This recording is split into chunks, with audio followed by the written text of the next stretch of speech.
Buenas noches, ¿cómo andan? Reaparece la edición central de MBD Noticias en la pantalla de TV Ciudad. ¿Cómo te va, Natalia? Bien, ¿y tú, Martín? Todo bien. Viernes, pero sí, casi que no se puede decir que es el fin de la semana, porque cierto, es muy especial y lo que viene el domingo, demasiado importante. Estamos con frío, estamos en veda, ¿no? Sí. Todo eso junto. Y estamos con informaciones que incluso escapan a la campaña electoral, Sí, pero que son políticas también. Atención, el juez Alejandro Recarey, que a través de una medida cautelar recientemente suspendió la firma del contrato entre OCE y el consorcio Aguas de Montevideo para construir una planta potabilizadora de agua en Arasatí, San José, seguirá a cargo de ese asunto, porque así lo determinó un tribunal de apelaciones que rechazó una recusación presentada por el Ministerio de Salud Pública contra el magistrado.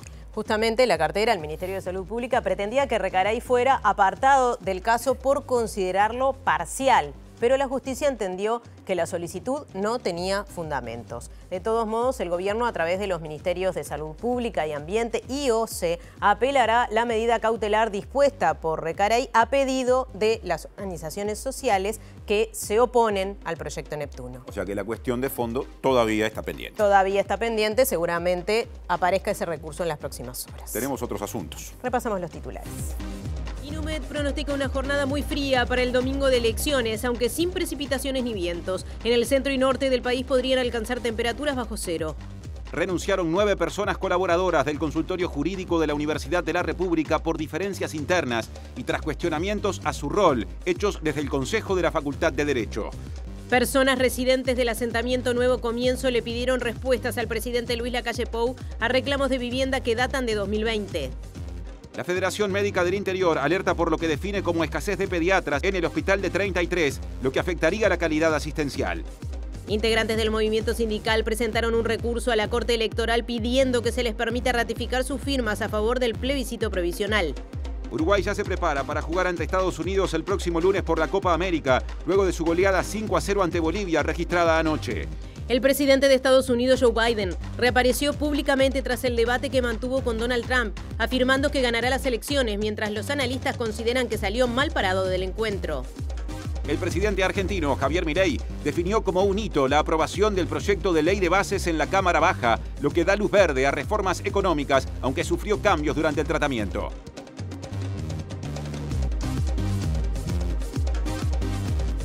Recuerden que nos pueden seguir en vivo por tvciudad.uy y por YouTube, y también nos pueden escuchar a través de la radio de la Universidad de la República, uniradio.edu.uy o 107.7 FM. A pesar del frío, salimos del estudio, Martín.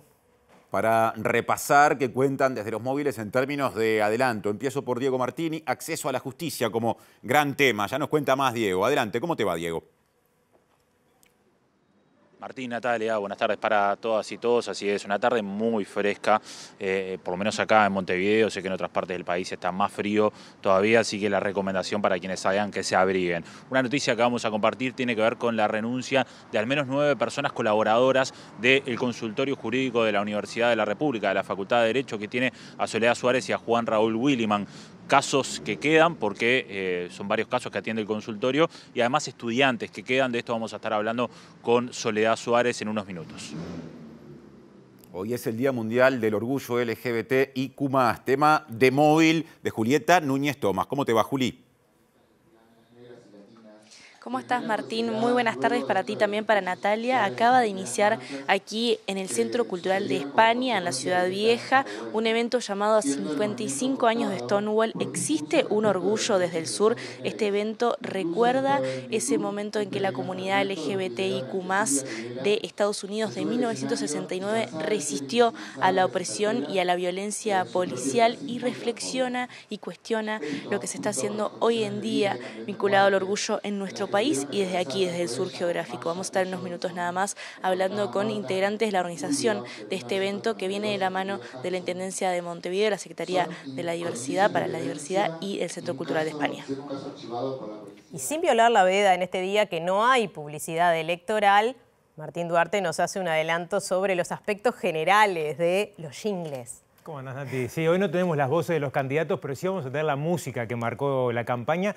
¿Y cuánto influye y cómo se construye un jingle de campaña? Que ese concepto de jingle ya fue mutando a canción de campaña política. Estaremos repasando algunos de los procesos de creación con Gonzalo Moreira, músico, referente de Canciones para no dormir la siesta. Es un momento que hace 35 años que trabaja en La Mayor, justamente produciendo canciones de campaña. Vamos a estar repasando algunas. Bien, vamos a estar con eso en un ratito. Mientras tanto, pasamos a otros temas. Ignacio Agione, de la área de niñez y adolescencia de ACE, desmintió que falten pediatras en el Hospital de 33, pese a que desde la Federación Médica del Interior se asegura que no hay profesionales suficientes. El problema es que no hay suficientes pediatras para la atención del servicio. Este reclamo viene por parte de los médicos de adultos que hacían esta posibilidad de que ellos veían que no se podían ver los niños por pediatra, pero los niños se ven por pediatra en formato retén. Desarrollo informativo. El presidente de la Corte Electoral, Wilfredo Penco, se refirió a los desafíos de una jornada electoral como la del domingo, cuando en este país habrá una vez más elecciones internas de todos los partidos.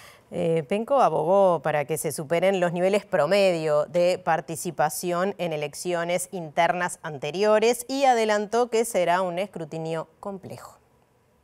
El mayor desafío es que ese escrutinio se realice de forma muy disciplinada, en orden, que no haya confusiones y que las actas reflejen lo que efectivamente el electorado en ese circuito dispuso a través de la introducción en cada sobre de las hojas correspondientes. Ese es el gran desafío, que sea un escrutinio ordenado, disciplinado y transparente, adelante de los delegados de todos los partidos políticos que quieran participar en ese circuito.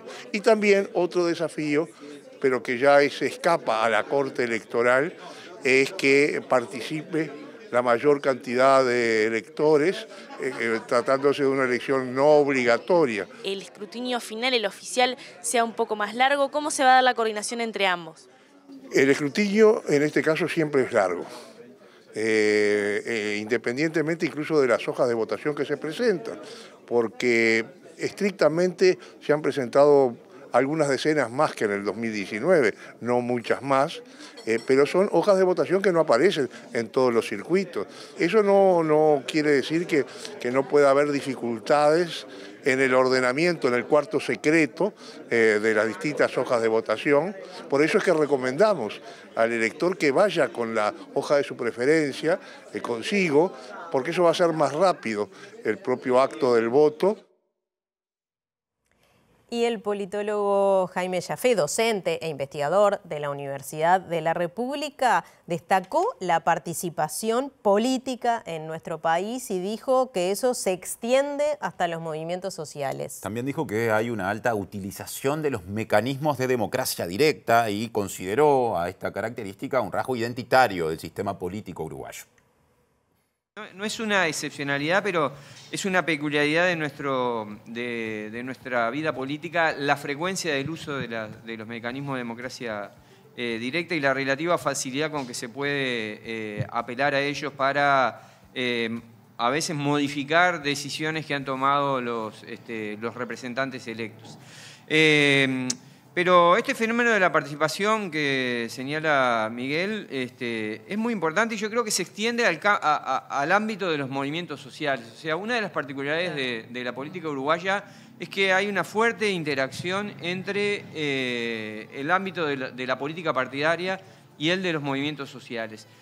Y en definitiva los movimientos sociales también son una instancia de participación político-ciudadana, porque los movimientos sociales suelen involucrarse desde sus particulares intereses y perspectivas en cuestiones de la vida pública, en decisiones colectivas. Y eso es en definitiva también la vida política, y eso se termina dilucidando y procesando en el campo político. Bueno, acá estamos ahora mismo en este proceso electoral observando esta intersección, porque ha sido un movimiento social, el más importante del Uruguay, como es el PIT-CNT, el que ha interpuesto un recurso para llevar adelante ha activado el mecanismo de reforma constitucional por la vía de la iniciativa popular, de la recolección de firmas. ¿Cómo estará el tiempo el domingo? Pregunta importantísima, más todavía ante una elección que no es obligatoria para la gente. Bueno, el Instituto Uruguayo de Meteorología pronostica una jornada muy fría a nivel nacional, pero sin lluvias ni vientos. En el centro y norte del país se esperan temperaturas bajo cero durante la mañana. Pueden haber registros de temperatura negativa en las primeras horas de la mañana y después en el transcurso del día las temperaturas máximas van a estar en entorno de 12, 13 grados en general en todo el país. Va a ser una jornada sin lluvia, no se espera lluvia para el domingo. En la tarde puede haber un aumento de la nubosidad más al sur, principalmente en la franja costera del país. ¿Se esperan vientos? No, para el domingo no hay pronósticos de vientos intensos, no se esperan. ¿Puede llegar a constituir una ola polar esto de estos días?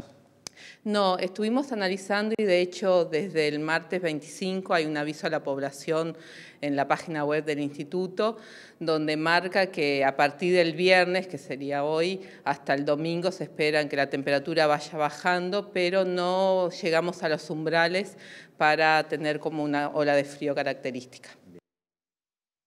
Y la empresa Akutza anunció que este domingo pondrá en circulación todas las unidades entre las 6 de la mañana y las 20 horas para cubrir la demanda generada por las elecciones internas. Y comenzará con su trabajo 2 horas antes, a las 4 de la mañana, pero para el traslado de personal policial. Hay zonas de Montevideo donde hay más cantidad de circuitos y en esas zonas se trata de mejorar inclusive la frecuencia, que sea mejor frecuencia que un día hábil, con destinos cortos. Es una operativa que nosotros hacemos para tratar de que los coches en ningún momento estén llenos. Van a estar durante todo el día, seguramente van a estar con la comodidad necesaria, previendo también el frío y las condiciones climáticas, tratar de que el transporte público dé una buena respuesta en este día. ¿Cuáles serán algunas de esas zonas, por ejemplo? Por ejemplo, coches de Camino Maldonado y 8 de octubre, que vienen de Punta Rieles o del kilómetro 16, no todos los coches van a llegar a Ciudadela, sino que algunos de ellos va a decir Luis Alberto Herrera y 8 de octubre. Esa zona es una de las zonas donde tiene mayor concentración de circuitos. En Camino Carrasco pasa lo mismo, en la zona oeste también, de lo que es la parte de Montevideo rural hasta Belvedere. Y ahora llega el momento tan esperado, ¿no? El análisis de la propuesta musical, los jingles en la campaña. Los jingles sin meternos en ningún problema, Con respeto. ¿verdad? Así que le dejamos esa responsabilidad a Martín Duarte. Es un mundo, a mí me gusta mucho desde lo musical, de hecho seguramente de los televidentes, ustedes haciendo un ejercicio de recordación, seguramente le va a venir algún jingle, alguna música de campaña a la oreja y es una de las cosas que nos permite la veda, jugar un poquito con esto y fuimos a visitar al músico Gonzalo Moreira, como yo decía, bueno, vinculado ni que hablar a la música popular con rumbo, con canciones para no dormir la siesta, pero que desde la década de los 80 es uno de los directores de La Mayor, esta productora musical que viene trabajando justamente desde esa década, de los 80, 82, 83, con la producción de jingles de campaña política.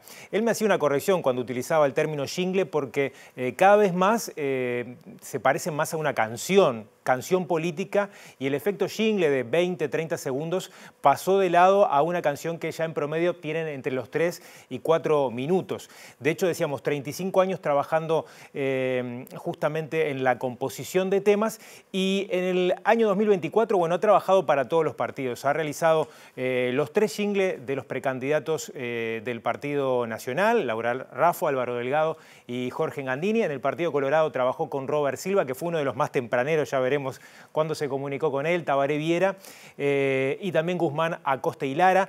Este último, al igual que Raffo, con un perfil más rockero de sus canciones, Tabaré Viera un poco más llevado a la milonga y a la música del interior, y Álvaro Delgado un poco más tropical, es uno de los jingles más salseros, el Uruguay va para adelante. Y por último, Moreira trabajó también en la composición de la campaña de Carolina Cose, donde tuvo, bueno, la voz de Cristina Fernández, como esas voces reconocibles, que él me decía, bueno, cada vez más se va dejando de lado para voces más anónimas, que no sean identificadas con justamente un músico, un cantante o un militante que por allí quiera mostrar o prestarse para dar su imagen. Y de esta forma nos repasaba un poco de la historia, de cómo comenzó a meterse en este mundo y esto que decíamos, que dejó de ser jingle para pasar a ser canción política. La canción política hice alguna cuando era jovencito, con el Corto Buscaglia, recuerdo aquella de na na na na na na na na na na na na na, que era para el Frente Amplio en aquel momento. Después, por otro lado, me llamó el Flaco Castro para hacer un jingle para Land Laver, que fue de las primeras cosas que hice, esto fue antes del 89, fue en el año, cerca de los años 80, por ahí, saliendo de la dictadura. Y empecé a hacer unos jingles así, como yo era compositor de músicas. Bueno, el Flaco Castro dijo, no, pues yo quiero que no se parezca tanto un jingle, sino que sea más una canción. Aquella frase me quedó grabada y creo que ahora, muchísimos años después, el jingle político pasó a ser una canción, ¿no? Son canciones largas con un contenido grande y dejó de hacer aquel jingle que eran 3 palabras repetidas 1000 veces. Para mí la canción tiene que representar al candidato. Vos escuchás la canción y ponés la imagen del candidato y no tiene que hacer ruido. Que eso, ¿cómo se logra? No tengo idea. Pero generalmente sale. Y yo después que termino el trabajo, miro el candidato y miro la canción y pega. Yo qué sé, pega. Generalmente es con el jefe de campaña, generalmente. El candidato aparece muchas veces, sí, aparece hablando con el jefe de campaña, mirá, esto me parece no sé qué, esto me parece no sé cuánto. Pero el jefe de campaña generalmente tiene una idea acabada de lo que quiere, viene con la letra hecha o frases que tienen que ir. Cosas que quieren decir, que tienen que estar dichas de una manera que no sea como una patada en la cabeza, que sean cosas que fluyan en una canción, ¿no? Que no sea demasiado panfletario, por decirlo de alguna manera, ¿no? Que te den un mensaje sin que tenga cierta poética. Eso es lo difícil de encontrar en un jingle político. Qué desafío, ¿no? Y estamos diciendo hace tiempo, venimos en la columna Análisis Político, hablando de que cada vez empiezan antes las campañas. ¿Cuándo van, Martín, los candidatos a pedir esta canción política? Bueno, algunos de los más madrugadores o más tempraneros, Gonzalo comentara que Robert Silva fue el primero que levantó el teléfono allá por diciembre del año pasado, justamente para hacerle este encargo, ¿no? de la canción política. Gonzalo nos comenta que alrededor de un mes lleva el proceso justamente entre reunirse con el comando. Muchas veces los candidatos también opinan acerca de si se sienten identificada con la canción final, con el producto final, que va variando según las etapas. Él hacía referencia a las ideas fuerza, que quizás para una elección interna son determinadas y que para un eventual votación en octubre de los precandidatos e incluso un eventual balotaje van cambiando, ¿no? Por eso que hay distintos procesos más allá que una misma matriz musical se pueda mantener en las 3 instancias. Estuvimos indagando un poquito, además de los procesos, cuáles son los costos que tienen para los candidatos políticos realizar un jingle. Estoy hablando específicamente de la canción. Las productoras más profesionales están cobrando alrededor de $5.000 por ahí, lo que es una composición. A veces algunos partidos, a través de los militantes, bueno, pueden bajar costos, que pueden ir en un piso de los $2.500, 90.000 pesos, pero es el entorno que tiene que invertir, en este caso los políticos, los comandos, para producir justamente estas canciones. Y una pregunta que le hacíamos a Gonzalo, que de hecho son de esas máximas a veces en el periodismo, en la comunicación o en los publicistas, como es el caso de él, que realiza jingles para todo tipo de productos. ¿Qué diferencia hay a la hora de vender un candidato político y un jabón, por ejemplo? ¿Es lo mismo a la hora del proceso? Van a ver la interesante respuesta y habla un poquito de este proceso de trabajo con los candidatos.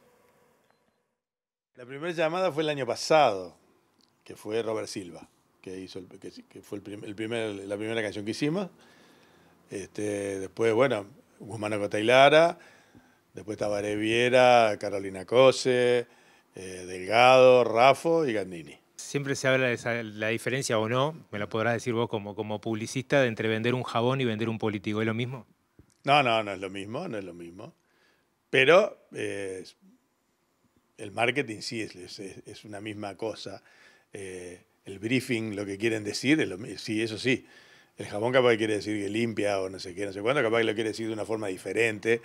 No sé, el jabón es algo que parecería mucho más superficial, y el político capaz que necesita hacer algo un poquito más profundo, profundizar un poquito en ideas, en cosas que quiere decir que sean un poquito más complicadas que el jabón. Pero bueno, siempre se puede. Es bastante parecido el trabajo, ¿no? En lo político, lo que tiene es que se juega mucha cosa en lo político, ¿verdad? Entonces, que no sucede lo mismo con el jabón. Yo creo que la canción no gana. Sí, quien gana es el candidato siempre, ¿no? La canción ayuda, no tengo ninguna duda que ayuda. Algún voto supongo que también, por la emoción que te genere la canción, ¿verdad? Si la canción te emociona y tiene onda, seguramente acerque gente, por lo menos acerque a algunos que estaban indecisos, no sé qué, pero los que están así decididos ya, la canción no cambia, no va a cambiar a alguien que ya decidió votar a alguien, ¿no?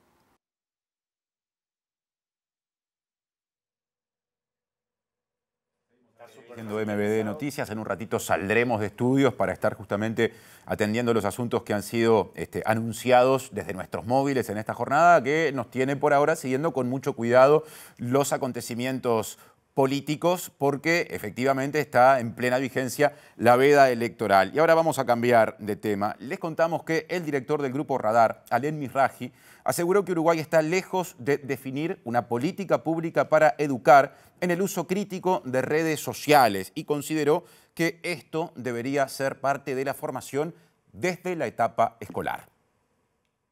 Hay como varios factores que confluyen, ¿no? y que conspiran contra la credibilidad de todo lo que leemos en las redes, que se han vuelto un medio de comunicación. Lo primero es el sesgo de confirmación, lo que se llama el sesgo de confirmación. Los algoritmos, los famosos algoritmos de las redes sociales. ¿Qué son los algoritmos de las redes sociales? Son motores, son herramientas informáticas que hacen que lo que tratan es que vos estés el mayor tiempo posible adentro de la red. Cuanto más veas otras personas, comentarios, noticias, que confirman lo que vos ya pensás, más tiempo te vas a quedar. Y más te vas a encerrar en una burbuja de gente que piensa más o menos lo mismo que vos. Elaborar mensajes diferentes para distintos tipos de público. Sí. Entonces, eso también conspira contra la credibilidad. Para Mizrahi, informar sobre el uso de redes sociales es fundamental para contrarrestar la creciente falta de credibilidad en las noticias digitales que revelan estudios internacionales como el del Instituto Reuters para la Universidad de Oxford. Preparar a los niños para que sean críticos hacia lo que leen en las redes sociales. Acá no se hace. Estamos muy lejos. Presenta Antel. Comprando tu prepago en la web tendrás más beneficios. Bien, ahora sí salimos del estudio, vamos al contacto con Diego Martini, que nos va a contar qué es lo que está pasando con el consultorio jurídico de la Universidad de la República. Diego. Bien, compañeros, como ya sabemos, es un tema que venimos cubriendo hace varias semanas. Hay un cuestionamiento y hasta un intento de intervención al consultorio jurídico de la Universidad de la República, y esto trajo como consecuencia que 9 colaboradores renunciaran. Y para hablar de esto estamos con Soledad Suárez, a quien le agradecemos por estos minutos. ¿Por qué se dieron estas renuncias de colaboradores? Indudablemente se encontraban trabajando en un contexto intimidatorio, así nosotros también lo plasmamos en los recursos administrativos que presentamos, y no están obligados a trabajar en esa situación donde se sienten cuestionados, se plantea que tácitamente que no tendrían que estar allí, y cuando hacen un trabajo con un esfuerzo y compromiso muy grande, realmente debería ser la situación inversa, ¿no? Estar agradecidos de su participación, que es lo que desde el cuerpo docente estamos. y valoramos muchísimo lo que fue su trabajo durante este tiempo e indudablemente repercute en el futuro de lo que es el consultorio. No solo porque la modalidad de extensión requiere la participación de la sociedad civil y este aporte venía desde AFAVIDE, sino también porque realmente para enfrentar el volumen y complejidad de los casos que tenemos se necesita este trabajo. Nosotros somos 3 docentes nada más a cargo de un consultorio que tiene multiplicidad de carpetas, todas con casos muy difíciles. ¿Cómo ha quedado la situación tras estos cuestionamientos y todo lo que ha pasado en estos días hasta ahora, hasta hoy? De hecho, es un día que calma un poco porque empieza la feria judicial también. Bueno, han sido momentos en donde el consultorio, que tendríamos que estar trabajando tranquilo, se ve movilizado desde lo emocional por lo que implica estar en esta condición, hasta el impacto que tuvo la población, que la verdad creo que no entiende si el consultorio está funcionando o no. También moviliza desde lo emocional, porque imagínate que son los abogados que se fueron, personas con las que nosotros tenemos un vínculo precioso, digamos, me han mandado mensajes súper emotivos del dolor que les causa tener que dejar el consultorio, y para nosotros obviamente no es indiferente esto. Y por otra parte, nos planteamos cómo hacer frente a este trabajo que nos queda por delante en esta situación. Nosotros por ahora seguimos trabajando a cargo del consultorio del doctor Williman, pero la realidad es que los recursos que proporciona la universidad son escasos y suma estos cuestionamientos, entonces es muy complejo. ¿Cuántos casos tienen por delante? ¿Cuántos estudiantes tienen a cargo?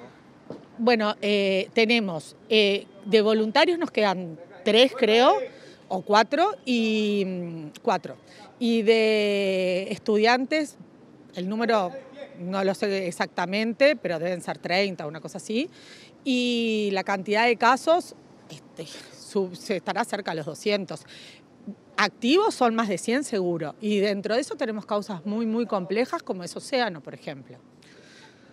Gracias, Soledad. No, por favor, gracias a ustedes por estar siempre pendientes. Necesitamos que la sociedad no sea indiferente frente a esta situación que los implica, porque la libertad de cátedra es un derecho de todos y el acceso a la justicia es nuestro compromiso, que es por la sociedad. Bien, volvemos a estudios, compañeros.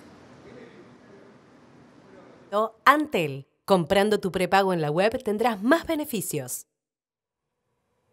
Un grupo de trabajadores y trabajadoras integrantes del movimiento sindical presentó un recurso a la Corte Electoral pidiendo que se les permita ratificar sus firmas a favor del plebiscito previsional. Habló de esto el presidente del sindicato metalúrgico, Danilo Dárdano, que por un lado se mostró confiado en el sentido de que se va a alcanzar el mínimo de firmas necesarias para que se habilite ese plebiscito, pero defendió igualmente esta acción por considerar, dijo que le consta, que mucha gente que firmó de buena fe se ha enterado de que su firma fue rechazada.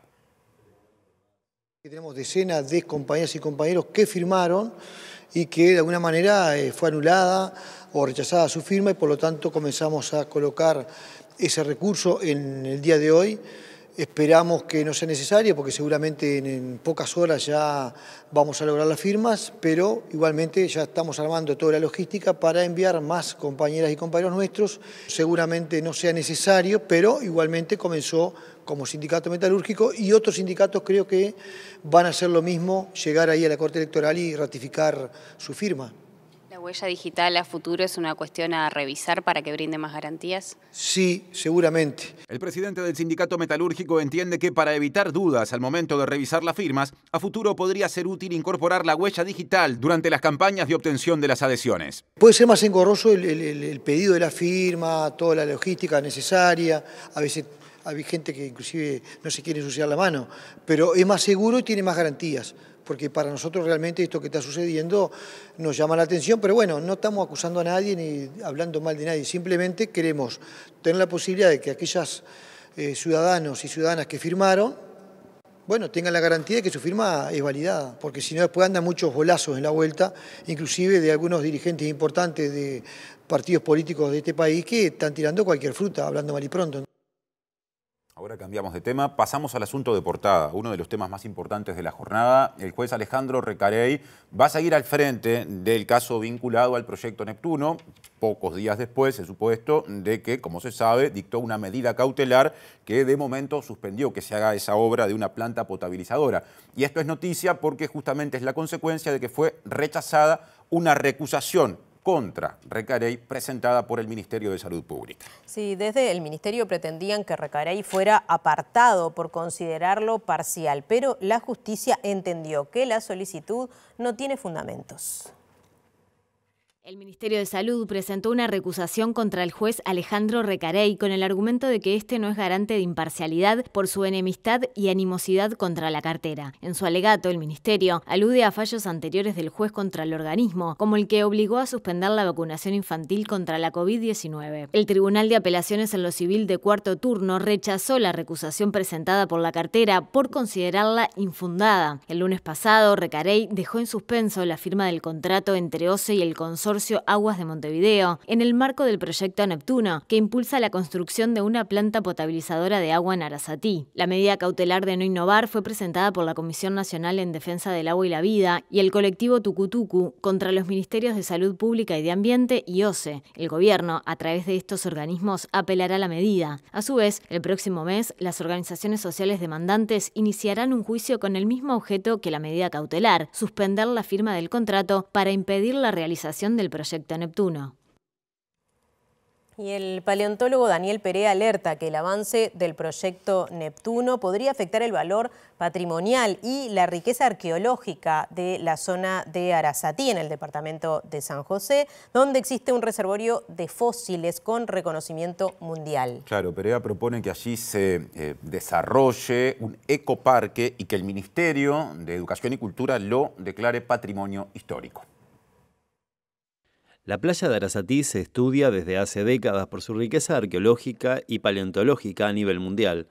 En la base de los barrancos costeros se hallan sedimentos con fósiles que datan de 10 millones de años y que corresponden a la formación Camacho. En los últimos 20 metros superiores se encuentra también la formación Raigón, con fósiles de entre 120.000 y 3 millones de años. En ambas formaciones se han encontrado, entre otros, el roedor más grande del mundo, denominado Josefo Artigasia, en homenaje a José Artigas, aves corredoras carnívoras, variedad de gliptodontes y toxodontes de gran tamaño. Lo importante entonces es tener en cuenta que esto debe ser protegido, debe ser considerado y tiene un valor patrimonial único para la humanidad.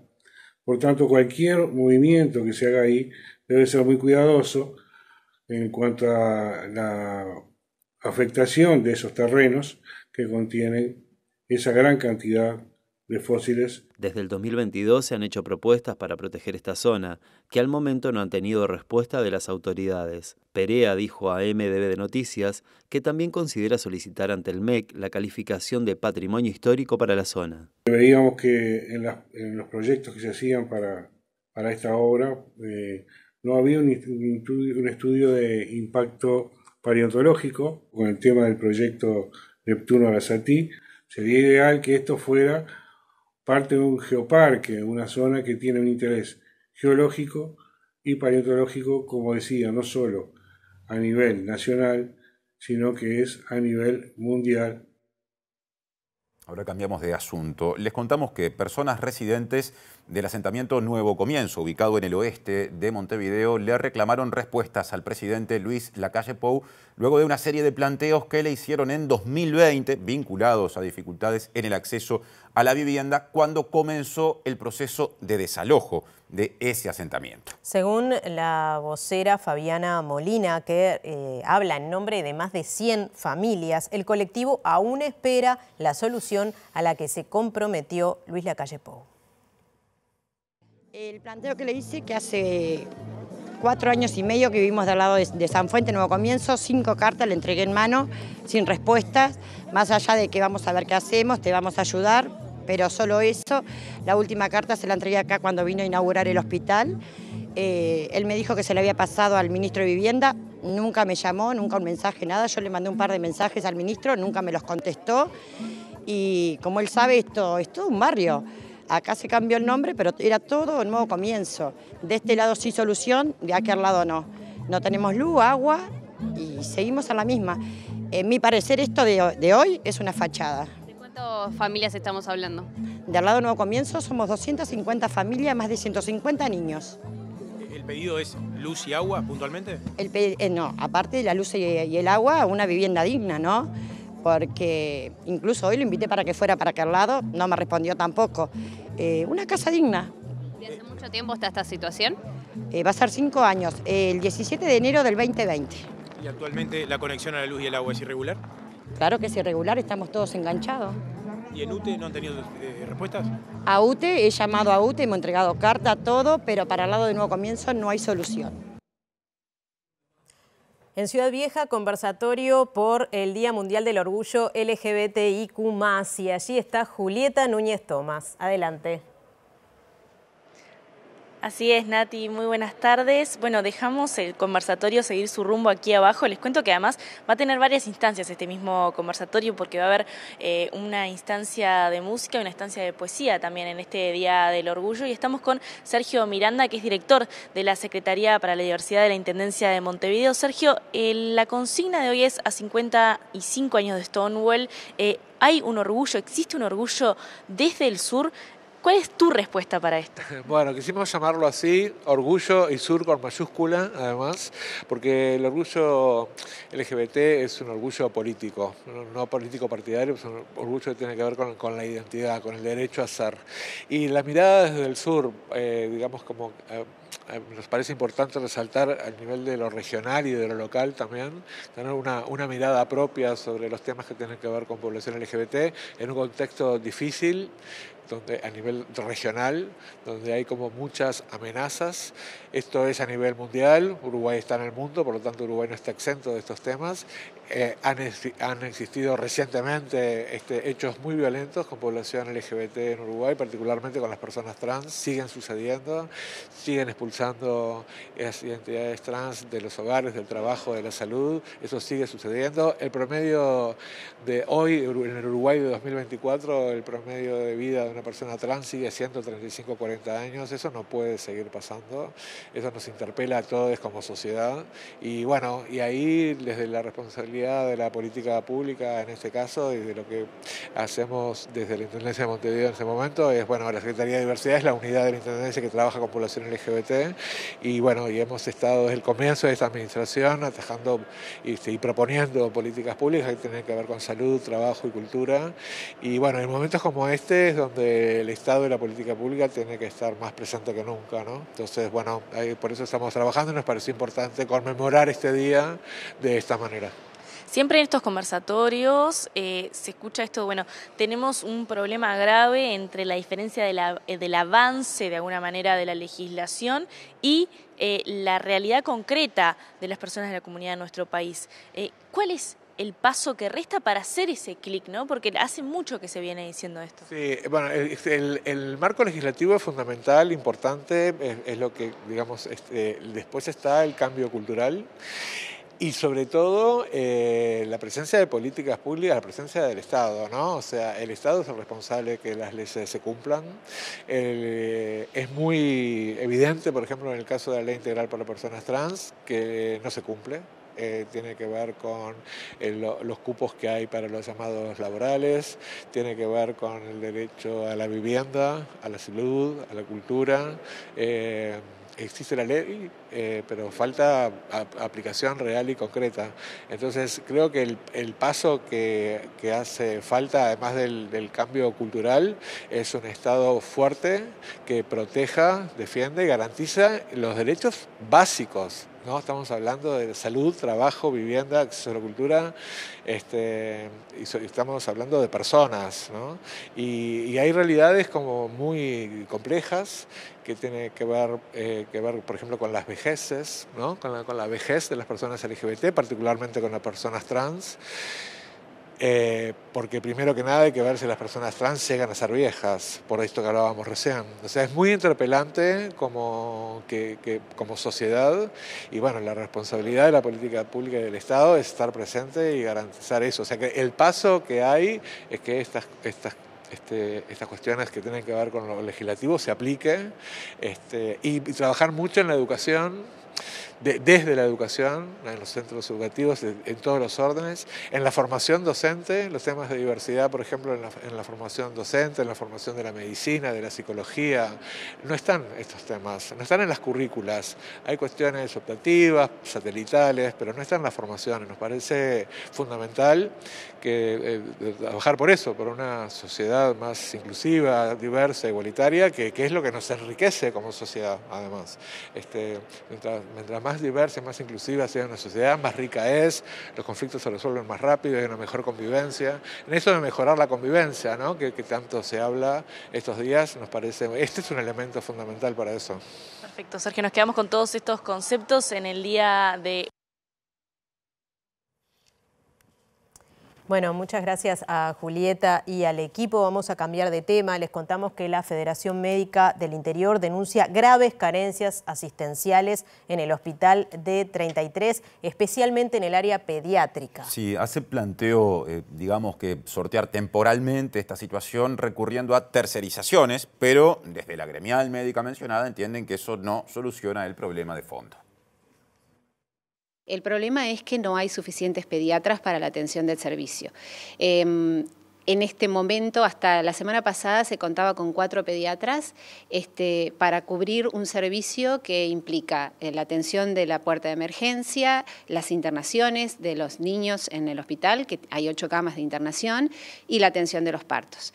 La semana pasada renunció una pediatra, o sea que en este momento en realidad estamos con 3 pediatras en total para un servicio que hay que cubrir 7 días a la semana. Desde FEMI señalan que para cubrir el servicio se han tercerizado las guardias con un servicio privado. Desde la Federación entienden que esa solución no es sostenible en el tiempo y genera más gastos que si se contratara un mayor número de pediatras. Esto es un problema que lleva meses y en algún momento tenemos que comunicar a la gente que esto está sucediendo antes de que suceda, como dice el comunicado de FEMI, antes de que suceda algo que tengamos que lamentar. Y les contamos que Ignacio Ayone, que es director del área de niñez y adolescencia de ACE, dijo que el comunicado de FEMI y la gremial médica de 33 le resulta llamativo. Según Ayone, si bien faltan pediatras en el interior, no hay dificultades de atención. Este reclamo viene por parte de los médicos de adultos que hacían esta posibilidad de que ellos veían que no se podían ver los niños por pediatra, pero los niños se ven por pediatra en formato retén. Y obviamente trabajamos en hacerle una propuesta, hicimos 3 propuestas, por eso me llama la atención este comunicado, o sea, la comunicación es todo el tiempo. Y a su vez, el 15 de junio, para ser más específicos, hicimos una capacitación, más de 120 personas que integraron diferentes equipos de salud, que participaron en la capacitación en temas de urgencia y emergencia de atención de niños. No hay problemas. Y a su vez, el hospital tiene recursos de ACE y a su vez recursos por una contratación por un sistema diferente que cuando no tenemos la posibilidad de cubrirlo por ACE se cubre con este otro dispositivo. La atención en salud no es fácil y más en pediatría y sobre todo en el área de emergencia. No hay pediatras, sobre todo en el interior, como otras especialidades. La mayoría de las puertas de urgencia, nosotros tenemos en ACE 72 puertas con diferentes complejidades, son atendidas por médicos de adultos, médicos generales que atienden niños. Presenta Mercado Agrícola de Montevideo, en el corazón de un barrio donde late la ciudad. Mercado de Historias. Mercado de Historia.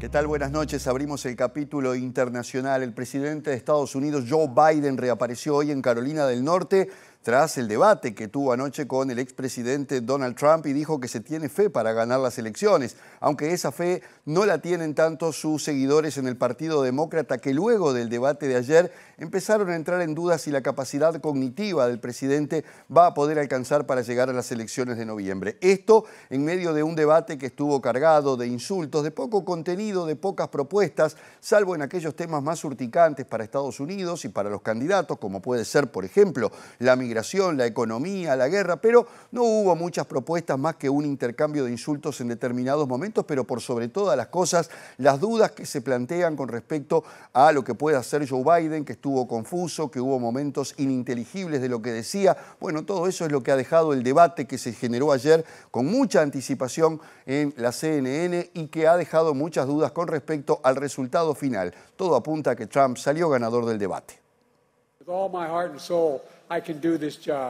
Ya no camino con tanta facilidad como antes, no hablo con tanta fluidez, no debato tan bien como antes, pero sé lo que sé cómo decir la verdad, dijo el mandatario de 81 años ante simpatizantes demócratas reunidos en Raleigh, Carolina del Norte, tras el debate con Donald Trump del que salió bastante mal parado, según los analistas. Biden dejó claro que no volvería a presentarse si no creyera que puede hacer este trabajo, porque francamente es demasiado lo que hay en juego, según dijo, en momentos en que empiezan a crecer las voces dentro de su propio partido sobre la necesidad de contemplar un candidato alternativo. Según medios estadounidenses, el esperado debate televisivo causó pánico en el Partido Demócrata por la titubeante actuación de Biden, que aprovechó Donald Trump para alimentar dudas sobre la idoneidad del demócrata para el cargo. Durante los aproximadamente 90 minutos que duró el encuentro televisado, Biden titubeó, habló con voz baja y ronca y a veces era difícil seguir su discurso, mientras que una encuesta rápida de la cadena estadounidense CNN entre los espectadores dio claramente a Trump como vencedor del duelo, con un 67% de televidentes que piensa que Trump se desenvolvió mejor, frente al 33% que opinó lo contrario. Según la encuesta de CNN, la mayoría de los consultados señaló que no tiene confianza real en la capacidad del demócrata Joe Biden para liderar el país y al mismo tiempo también una mayoría dijo que el debate tuvo poco o ningún efecto para ellos a la hora de votar el próximo 5 de noviembre. Y hablando de debates, después de muchas discusiones, marchas y contramarchas, recortes y demás, la ley bases del gobierno de Javier Milei tuvo su aprobación en la Cámara de Diputados argentina, lo cual le ha dado cierto viento en la camiseta, como se decía popularmente, al presidente argentino, que calificó de un hito histórico el resultado de esta votación. Sin embargo, hay dudas en cuanto al alcance de la ley bases porque se entiende que ha sufrido muchas modificaciones. De todas maneras, hoy el gobierno argentino anunció que el 30 de junio se van a vencer muchos contratos y que la barrida y limpieza del Estado va a seguir. Pese a que el mandatario calificó la sanción del ambicioso paquete de reformas económicas como un hito histórico y monumental, diversos expertos lo ven con escepticismo debido a lo reducida que quedó la ley respecto al texto original. En un comunicado, la oficina del presidente Milei celebró la aprobación de la ley bases y puntos de partida para la libertad de los argentinos y de la reforma fiscal también impulsada por el gobierno, proyectos que habían sido remitidos al Parlamento el 27 de diciembre pasado, poco después de la investidura presidencial de Milei. La nueva norma declara la emergencia pública en materia administrativa, económica, financiera y energética por el plazo de un año, dándole al Ejecutivo facultades delegadas en esas materias y permitiendo la reforma del Estado, habilitando a privatizar algunas empresas estatales y supone cambios en la legislación laboral y de jubilación e incluye incentivos para el sector de la energía y los hidrocarburos y para las grandes inversiones. El Parlamento también convirtió en ley un paquete fiscal que, entre otros aspectos, incluye una regularización fiscal y una moratoria impositiva y aduanera, y cuyo punto más polémico es el relativo al impuesto a las ganancias que pesa sobre los salarios de los trabajadores de ingresos medios y altos, ya que con la nueva ley el tributo alcanzará a más personas. Presentó Mercado Agrícola de Montevideo, en el corazón de un barrio donde late la ciudad. Mercado de Historias. Mercado de Historia.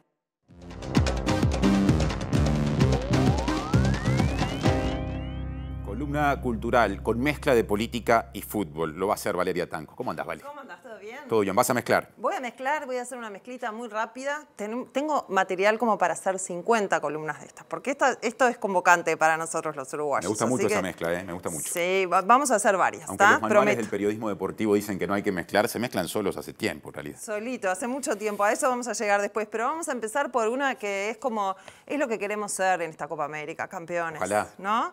Fermín Solana lo que hizo fue tomar a la sub-20, a un mundial de la sub-20 y ponerlo en Buenos Aires en Argentina, en toda Argentina, y una familia de uruguayos que vive en Buenos Aires empieza a seguir a la selección en su camino hacia la final del Mundial. Después no les voy a spoilear el resultado, pero es un muy lindo viaje y me parece importante presentarlo en este momento en vacaciones y con la Copa América funcionante. Claro.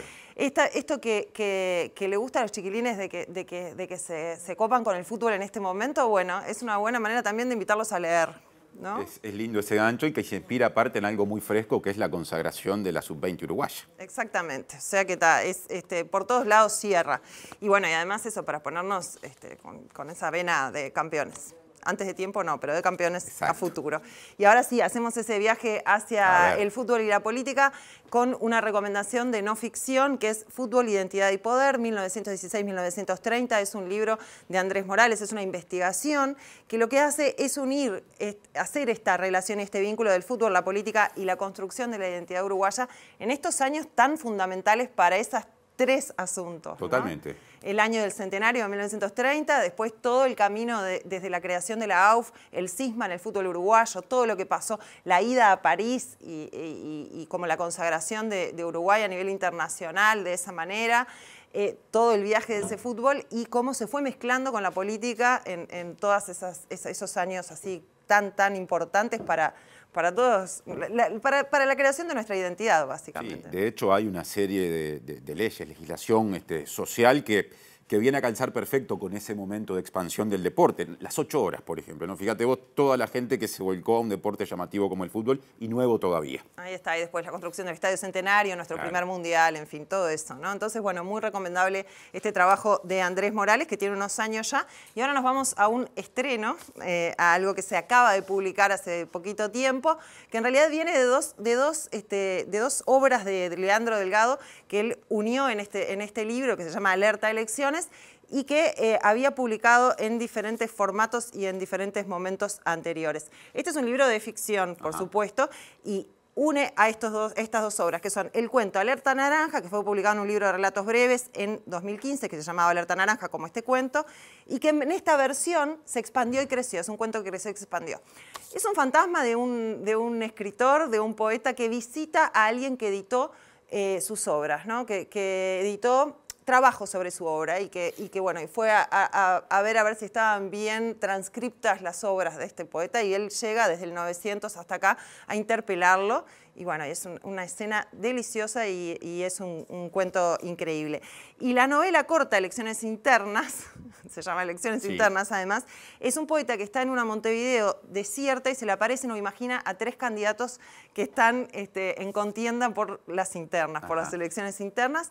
Es una fantasía increíble en la que vamos con este poeta, que no sabemos si son apariciones de él o no, y este poeta en un momento se incorpora en los cuerpos de los otros y empieza a formar parte, ¿no? de los candidatos. De los candidatos, propiamente dicho. Claro, entonces ahí hay algo muy interesante que es qué le falta al político o qué le aporta al poeta, ¿no? Eso es lo que yo sentí, por lo menos, cuando lo leí. Es un libro que es buenísimo y que es muy coyuntural. Y era coyuntural no cuando lo escribió, Leandro Delgado lo escribió en 2018, lo publicó digitalmente en 2020 porque habían pasado las elecciones y vino la pandemia y esta Montevideo desierta le caía como anillo al dedo a ese momento que estábamos viviendo. Y ahora lo que le está pasando con los lectores es que también es un momento, o sea, un ciclo electoral después y ya la pandemia atrás, vuelve a ser tiene como una vigencia o un sabor interesante para leer una ficción en este momento de que comenzamos el ciclo electoral. Entonces, es el propio Leandro Delgado, si te parece bien, nos cuenta un poco sobre esto, sobre lo que pasó en el momento que él quiso publicar en 2020 esta obra y después lo que pasa ahora con los lectores. Vamos a verlo. Yo quise sacarla en ese momento porque además había sido escrito antes de 2020 y de algún modo yo veía que lo que estaba sucediendo en ese momento del 2020 tenía mucho que ver con lo que yo había escrito antes, es decir, había recién habían ocurrido las elecciones, la ciudad estaba desierta prácticamente y en el libro es el diálogo entre 2 candidatos a las elecciones internas en una ciudad desierta por motivos que no se explican demasiado. Ahora, ¿por qué existen tantas coincidencias entre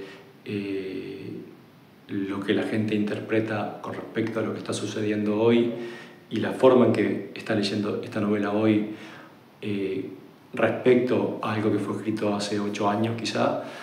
No lo sé realmente. Es simplemente una coincidencia fortuita y afortunada.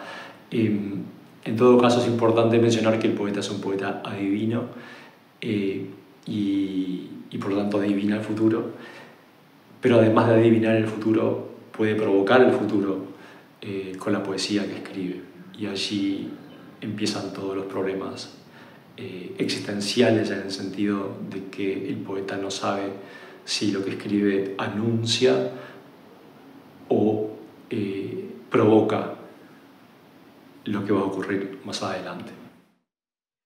Uruguay ya se prepara para jugar el lunes que viene contra Estados Unidos por la Copa América, luego de su goleada de ayer 5-0 contra Bolivia. Muy cerquita de clasificar, pero de todas formas su técnico Marcelo Bielsa fue cauto. Sin menosvalorar la fortaleza de los dos equipos que enfrentamos. Un cierre distinto hoy. A ver, lo que no cambia es que ya viene el lado B, pero hay mucho anuncio para el domingo electoral en la pantalla de TV Ciudad. Exacto, un domingo distinto para todas y todos en este país. En TV Ciudad, desde las 10 de la mañana habrá transmisión por streaming y a partir de las 18 horas estaremos aquí en la pantalla de TV Ciudad y también por streaming. Una cantidad de gente ya está trabajando en esa transmisión. A las 6 de la tarde estaremos con Natalia, con Maite Sarasola, con Jorge Temponi desde estudio, justamente en esa emisión que tendrá una cantidad de compañeros y compañeras en distintos lugares y que será la única con proyección de escrutinio de lo que pasa en la interna del Frente Amplio, en la del Partido Nacional y en la del Partido Colorado. Bueno, así que los invitamos a quedarse ahora en la pantalla de TV Ciudad y a seguirnos el domingo desde las 10 de la mañana. Que pasen bien. Hasta entonces. Hasta entonces.